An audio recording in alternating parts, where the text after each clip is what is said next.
Hi guys, welcome back to my channel. My name's Ina Rose and today we're talking about all things Hunger Games, the new book. So excited. Sunrise on the Weeping, and this will be a full spoiler. So if you haven't read it yet, I'll advise you to go read it and then come back and we'll have so much to talk about.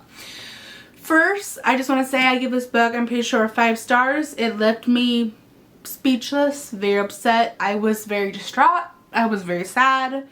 But now I'm going to read you the description and then we'll get into talking about it. As the day dawns on the 50th annual Hunger Games, fear grips the districts of Pan Am. This year, in honor of the Quirquell, twice as many tributes will be taken from their homes. Back in District 12, Hamish Abernathy is trying not to think too hard about his chances. All he cares about is making it through the day, being with the girl he loves. When Hamish's name is called, he can feel all his dreams break. He's torn from his family and his love, shattered to capital with 3 other District 12 tributes.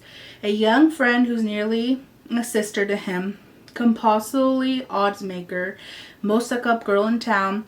As the games begin, Hamish understands he's been set up to fail, but there's something in him that wants to fight, and he had to fight to reverberate far beyond the deadly arena. So that's just like, a little intro. So first, we know that it's his birthday. He was born on Weeping Day. What an amazing birthday, I'm sure. So sorry, Hamish, that you had to endure that. So the book opens up. He's waking up and he's with his mom and his 10-year-old brother named Sid.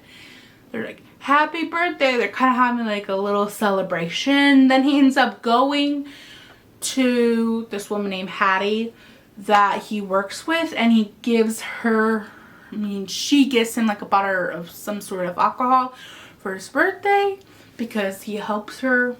And he said, oh thanks, I don't really drink, which is total foreshadowing to him drinking all the time in the later down the road. But then we get to see the love of his life, Lenore Dove. She is Cubby. So if you've read the Songbirds of Snakes, most likely she's related to Lucy Gray Bird in some area of some sort. So that's kind of like cool to know. And she's like, happy birthday, Hamish, I love you.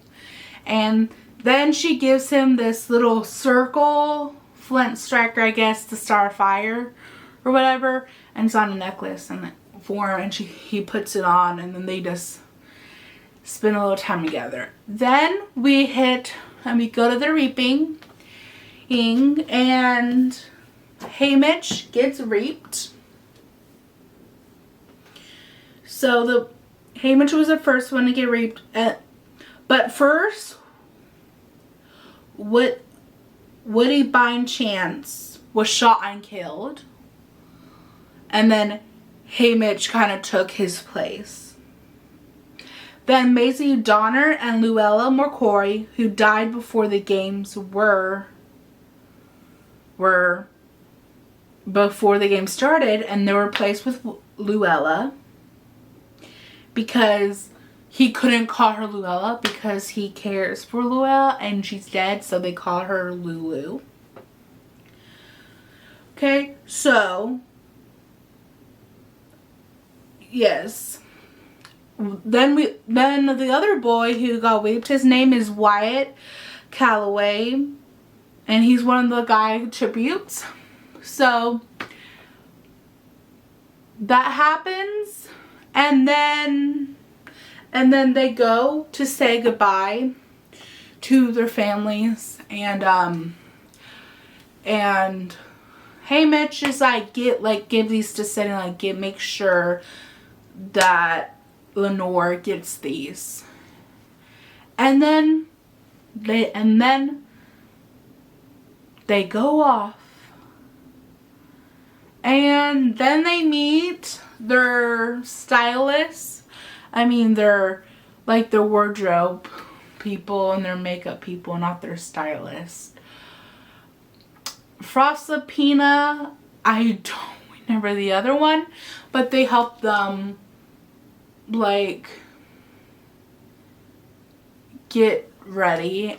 And also District 12, their mentors are Mags and Virus. So they help them get ready for the interviews, and they don't know where the stylist is at all. But somehow Effie gets in there and she kind of works as her stylist. I forget exactly how that happens. But Effie's like Prospina's older sister. Anyway, so they're trying to figure out like how should each of them play for the what's it called? Review, not review. Interview with, I guess Caesar or Caesar's father. And so he's trying to figure out, how should I play it? How should I play it? And so I think he initially, like, he's gonna be like, oh, you know what? He's gonna play as like, oh, you know what? I'm gonna go in alone. I'm not gonna get an ally. I forget the word that they used that like they wanted, like, I guess little, or stand out. Like, I don't remember the actual term. Like, there's a certain word that they wanted him to act like. And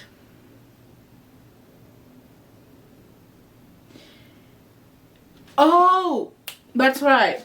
They wanted him to be cut like a rebel, but there was also like a other term that sorry that I forgot. But so he's like, yeah, like I don't need any allies. But other people, like a couple, like Lulu and Wyatt, they make a alliance with a few other people, and they get into the games, and then just like one by one they die, and the deaths are brutal. Anyway, so Hamish is just trying to make his way through the games and trying to figure out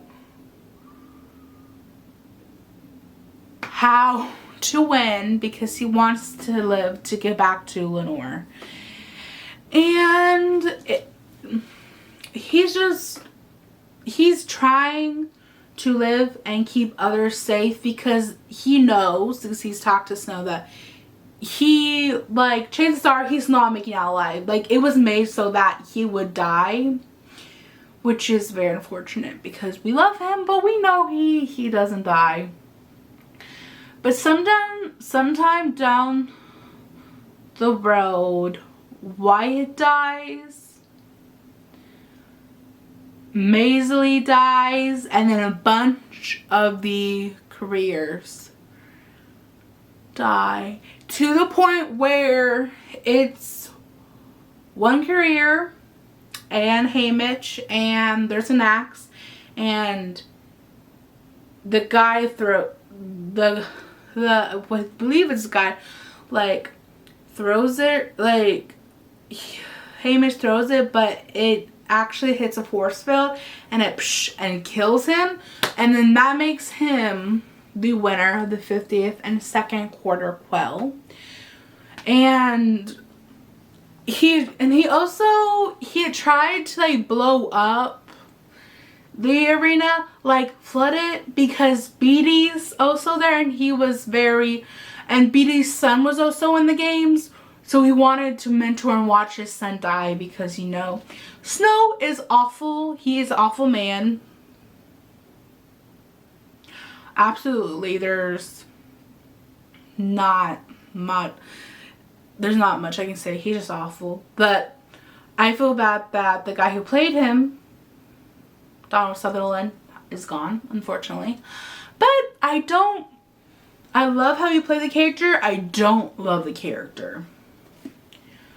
But so he wins, but then he goes back home and he finds out that his mom and his brother Sid died.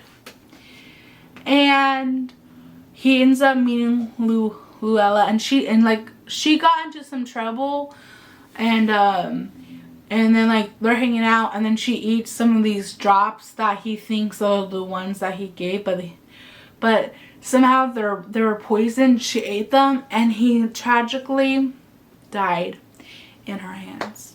I mean, she died in his hands. So at least she died in the hands of someone she loved, and she was with him. It was so sad and so heartbreaking, and I love how he called her sweetheart, which just, when you figure out why he calls sweetheart, is so sweet, because he ends up saying that to Katniss, and it's just so wonderful, and I love him, and he went through it, and at the end of the day, Effie's like, and like he talks to Effie, and she's like, listen, like I like you because that day I met you, you helped me pick up things that fell out, and like he was so kind, and now he doesn't feel that way because he's killed a lot of people. But like, honestly, like all the children, like they're all forced into this arena to fight for the death, and so we don't like the careers because like I feel like they have more advantage. But again, but they volunteer, so that's a little different. But for the others, they were forced in, and the careers didn't have to volunteer, but they choose to for some other crazy reason. But at the end of the day, I really enjoyed this book. Anyway, thank you so much for watching. I hope you enjoyed this quite long talk of this. More content to come very soon, because summer is here, and that means I'll be out of classes. So more reading. I can't wait to read more books, and I have a lot of books. A new Henry book to read, other books to read. So thank you so much for watching, and if you're new here, please like, comment, and subscribe, and I'll see you in my next video. Bye!